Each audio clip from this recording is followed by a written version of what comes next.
Thanks, Lindsay. Johnny Evans here with us as well. Congratulations, guys. How much of a relief was it to get the win tonight? Well, it was massive, and I think we've had a tough couple of games, but I think we showed good spirit tonight. We know this is a difficult place to come. I know they haven't had a great start themselves, but we played some good football and we had to be at our best. Really pressing them. I thought we did that great. Obviously, Bruno's taking his goal really well. It wasn't just Bruno that was involved in the goal, though, Bruno. What about the pass from this man? Oh, it was a great pass, obviously. I know he has a great qualities playing the ball in behind with both foot, so I knew he could give this pass, so I was waiting for him. We knew that they give some space, but it was tough to get in behind them because the line is well worked from them. So it was a great ball, great finish. We're really happy for the win. How pleased are you with the clean sheet as well, particularly after the amount of goals that you've been conceding lately? Yeah, it's important, and you want to be successful, you want to win games. You got to earn clean sheets, and I was just pleased tonight. Obviously, I wasn't able to finish the match, but it's just as good seeing Andre catch that one at the end, and the relief when the final whistle went. What will a win like this do for the team now? Is it just what you needed to quiet some of the noise? Obviously, we knew that was tough, the momentum, but we knew that we could come from this. The team has great players, has a great spirit, and I think we've been a little bit unlucky, but obviously the performance wasn't the best. Today we show great spirit, I think great performance.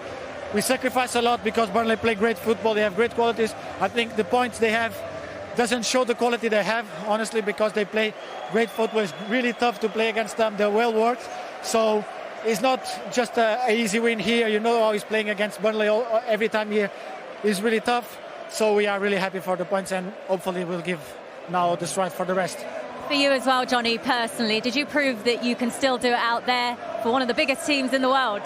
Yeah, obviously, when you get this age, you sort of think, I'll be winding down a bit, but it was a great moment for me personally, and to be back here and obviously in front of these fans, it's a dream come true, and couldn't have gone any better.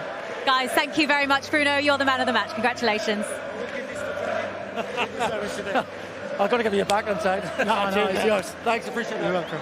Thanks, guys. What was the key to the win tonight? I think the team spirit was big, and they battle, they fight together. And you saw really a team defending with 11, so really following the rules and being a discipline. For the first time in a while, does it feel like there were more positives than negatives out there? It's about winning, and I just saw the last weeks was a lot against us, but you have to turn that, and it's only up to us. And we knew that, and we said that the team acknowledged this, and we have seen the answer on the pitch. What did you make of the goal as well? Oh, it was a brilliant goal, and was really lovely played. But I know also in the games like Munich, Arsenal, we played very good spells in the game, but then we gave easy goals away. And as I said, there was a lot against us, like tonight again, and like a disallowed goal. And I would not say that it was not a goal or not a goal, that it was not fair to recall him, but it was against us. And we have seen so many things in the last couple of weeks against us, and then all the injuries, we have to deal with it. And so that has to be a first step up. How pleased are you as well, particularly for Andre Onana to keep a clean sheet tonight? Absolutely, but he was really showed personality. He was really calm, composed. He did everything right, in and out of possession, leads his backline. I thought very good performance. It looked as though Reguilón came off with an injury. How much are injuries affecting your team at the moment? Reguilón was ill, and that tells something about the character and the spirit they want to show. He was ill, but he wanted to play. He wanted to support, and he wanted to contribute to the team. And in overall, in terms of the amount of injuries in the team, is it a concern to you? Yeah, of course, it's a concern that when you have so many injuries, you have a problem. Already in the routines of your game, you bring players in, they are new, like Reguilón, like Højlund, and you can't bring them slowly. And in the routines of the team, there are many players that are in positions they are not used to play together, like tonight Hannibal, who did a perfect job. What do you hope this win will do for the team going forward now? That will give us confidence, absolutely. But it's only one win, and on Tuesday is the next game. Congratulations. You're welcome. Welcome back to Matchday Live, where Manchester United have the edge at half-time. That doesn't tell you the full story of how this opening half has unfolded. Look at those stats, 42% possession, and then the completed passes weigh heavily in Burnley's favour. Are you surprised, Tim Sherwood, as a manager, to see those stats? But it's not all about possession. The only stat what matters for Ten Hag and Manchester United fans out there is the one at the top, what says 1-0 to Manchester United. But it does tell a certain story. The fact that Burnley are having control of the game. You know, they're taking the ball off of Manchester United and they're not passing it, not really threatening. A couple of times they've threatened. But you'd expect Man United to have more threat than the amount of money they spend. So I would suggest at half-time, the best players are beating the best team. OK, interesting. Well, let's talk about the goal.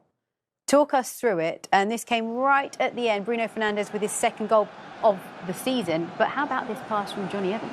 That is an unbelievable ball from Johnny Evans. With his weaker left foot. I mean, it's just perfect. And Bruno's good at this. He's really good. The timing of the run, he's onside. That's perfect. The finish is, I mean, Johnny's ball is amazing.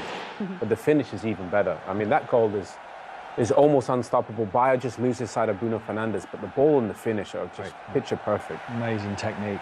That's what How you get. difficult is that to execute? When you have top draw players, you know, as a manager, sometimes when your team's not playing that well, you're reliant on world-class players, as Bruno is, to get you out of jail. And that's exactly what he's done at the moment. And I suspect that goal has just brought a sense of relief to the Manchester United side. Yeah. Well, I think they'll be content because Burnley were a threat in that first half. You know, those stats show they had a lot of the ball. You know. So I think in that sense, they're lucky that they're 1-0 ahead because I think Burnley were at least level with Manchester United in that first half. Yeah, we'll look at some of their chances in a moment. But Johnny Evans thought he had scored, but Højlund was offside. But we mentioned it before, actually. Johnny Evans has had a good half. Yeah, Johnny's done OK. I mean, look, they're a bigger side. I mean, physically, it's a mismatch against Manchester United and Burnley, but the two of them stand on the goalkeeper. You see Højlund there. I think you can only stand in there and remain in there if they've got players on the post. But they haven't. So you have to get out with the rhythm of the ball as soon as that ball goes out, because otherwise you're certain to be offside or fouling the goalkeeper. On this occasion, they decide that he's obstructing the goalkeeper, Trafford. And I think the correct decision is to disallow the goal, but going to be a threat. It was a great delivery, wasn't it? It was a good in-swing. Reguilón was a great delivery there. And they've got bigger boys, you know, they've got bigger lads in their Man United, and Johnny was unlucky to get that one washed away. Oh, and you mentioned how well Burnley had done. Now, Anduni had a couple of real key chances in this first half. Yeah, good chances. And look, and this is how Vincent Kompany wants Burnley to play, you know. You get a lot of bodies forward, get the ball down on the deck and they play, you know. Marcus Rashford stops running there with Roberts. I mean, that's a great chance. It's a good save from Anani. You expect them to make it in that position, but they had good moments in that first half, didn't they, Tim? Yeah, they can get him around the box and they're good interchange here. You see here, Ramsey just finds Anduni and he should score. I mean, it's a simple finish, really. You would suggest if that was a Man United player, he would end up in the back of the net. That's what you get for quality and spending awful lots of money. But there's still going to be a threat.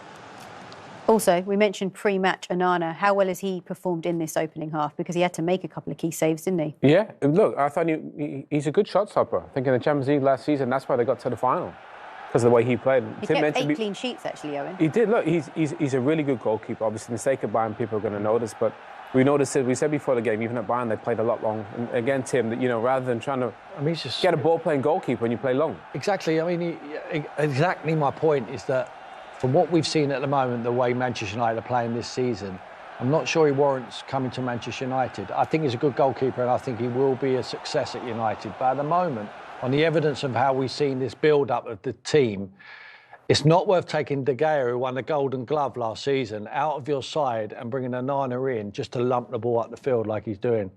De Gea can take care of that. He can kick the ball 70 yards up the field as well. If you're looking to build up through the thirds, I think this guy will be a success. But you need more than him. You need centre-halves who can handle it. You need midfield players who can get it on the half-turn. You need patterns in front. Don't see any patterns. I don't see what they're trying to achieve apart from get the ball to our world-class players and hopefully they can do something to win us the game.